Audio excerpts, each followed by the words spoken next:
என் செல்ல பிள்ளையே, உன் வாழ்க்கையில் ஒரு நல்லது நடக்கப் போகின்றது. என்ன அப்பா, என்னுடைய வாழ்க்கையில் என்ன அப்படி நல்லது நடந்துவிடும்? எப்பொழுதும் கவலைகளும் கஷ்டங்களும் மட்டுமே என்னை சூழ்ந்து கொண்டிருக்கின்றது. நான் உங்களை பல நாட்களாக வணங்குகின்றேன், வேண்டுகின்றேன். ஆனால் ஒரு கஷ்டமும் குறையவில்லை. மாறாக துன்பத்திற்கு மேல் துன்பம், பிரச்சனைக்கு மேல் பிரச்சனை வந்து கொண்டேதான் இருக்கின்றது. இதற்கெல்லாம் ஒரு விடிவு காலமே இல்லையா என்று இந்த வாழ்க்கையை நான் வெறுத்து விட்டேன். எனக்கு நல்லது நடக்கும் என்று நீங்கள் சொல்கிறீர்களே என்ற சந்தேகத்துடன் என்னை பார்க்கின்றாய். எனக்கு புரிகிறது. என் அன்பு தங்கமே, நீ பட்ட கஷ்டங்கள் அனைத்தையும் நான் அறிவேன். அனைத்தும் சரியாக போகின்றது. என்னை நம்பி கேள் தங்கமே. உன்னுடைய அத்தனை கோரிக்கைகளையும் நிறைவேற்றத்தான் உன் அப்பா நான் உன்னை தேடி வந்துள்ளேன். தன்னம்பிக்கையோடு காத்து கொண்டிரு தங்கமே. நீ ஒன்றை எதிர்பார்த்து அது கிடைக்கவில்லை என்றால் எதிர்த்து நின்று போராடு. பயந்து ஒளியாதே.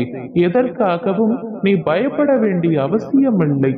ஆசை, இன்பம், துன்பம், நேரம், இதற்கெல்லாம் ஒரு முடிவே இல்லை தங்கமே.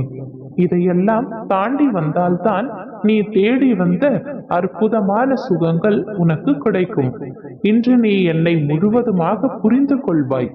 விரும்பிய வாழ்க்கையை நீ புரிந்து கொண்டு பிறகு ஏற்றுக்கொண்டு அனைத்தையும் சகித்து கொண்டு கடந்து வந்து கொண்டிருக்கின்றாய். இனி உனக்கு கவலை எதற்கு?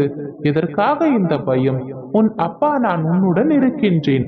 எவ்வளவு வேதனை, எவ்வளவு துயரங்கள், எவ்வளவு கஷ்டங்கள், எவ்வளவு துரோகங்கள், ஏமாற்றங்கள், இதிலிருந்து மீண்டு வந்திருக்கின்றாய். அப்படி இருக்கையில் உன்னை நான் கைவிடுவேனா?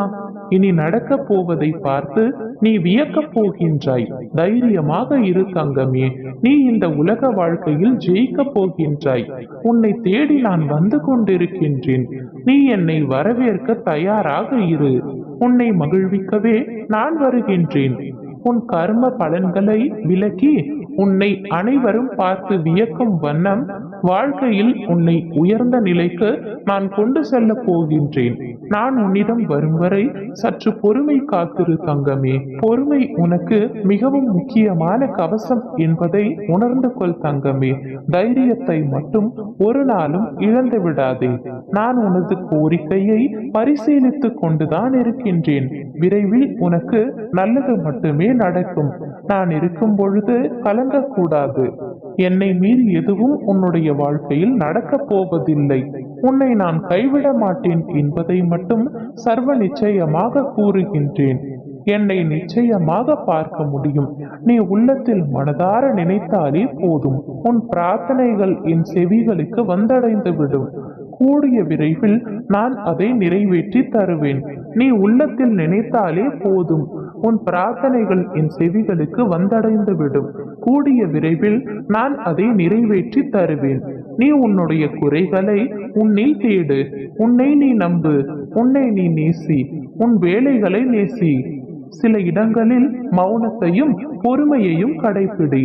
எந்த ஒரு பிரச்சனையையும் தனிமையாக சமாளிக்க கற்றுக்கொள். அப்பொழுது உன்னுடைய வாழ்க்கை சிறப்பாகும். எல்லா பக்கமும் உறவுகள் கசக்கும் பொழுது மனதுக்கு பிடித்தவரிடம்தான் உன் மனம் ஓடுகின்றது. அந்த உறவும் புரிந்து கொள்ளவில்லை என்று நீ நினைக்கின்றாய். அதனால் இந்த வாழ்க்கையை வெறுத்து போயுள்ளாய். அனைத்தும் மாறப் போகின்றது தங்கமே. உன்னை சுற்றியுள்ள உறவுகள் அனைவரும் உன்னை புரிந்து கொள்ள போகின்றார்கள். நீ சந்தோஷமாக உன்னுடைய வாழ்க்கையை வாழப் போகின்றாய். உன் மனம் உடைக்கப்படும் ஒவ்வொரு தருணமும் நீ மீண்டும் புதிதாக உருவாக்கப்படுகின்றாய், செதுக்கப்படுகின்றாய். அதனால் வலிகளுக்கு நன்றி கூறி பழகிக்கொள். புன்னகையுடன் அனைத்தையும் ஏற்றுக்கொள். உன்னையும் உன் குடும்பத்தையும் நான் அல்லவா தாங்குகின்றேன். உனக்காக எதற்காக இவ்வளவு கவலை? எந்த யோசனையும் உனக்கு வேண்டாம். நீ மகிழ்ச்சி அடைவது உறுதி. உனது இரக்க குணம் பிறருக்கு உதவ வேண்டும் என்ற உன்னுடைய உன்னதமான மனோபாவம். இந்த நிலையிலும் பிறர் கஷ்டப்படுவதை காண சகிக்காத மனம் இருக்கும் இடத்திற்கு உண்மையான விசுவாசத்துடன் நடந்து கொள்ள வேண்டும்.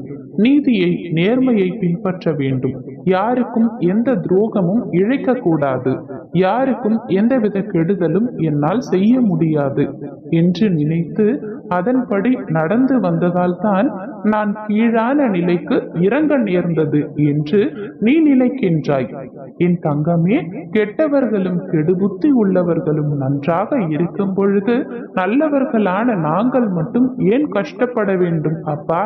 கஷ்டத்தை மட்டும் ஏன் நீ எங்களுக்கு பரிசாக தர வேண்டும் அப்பா என்று நீ நினைக்கின்றாய்.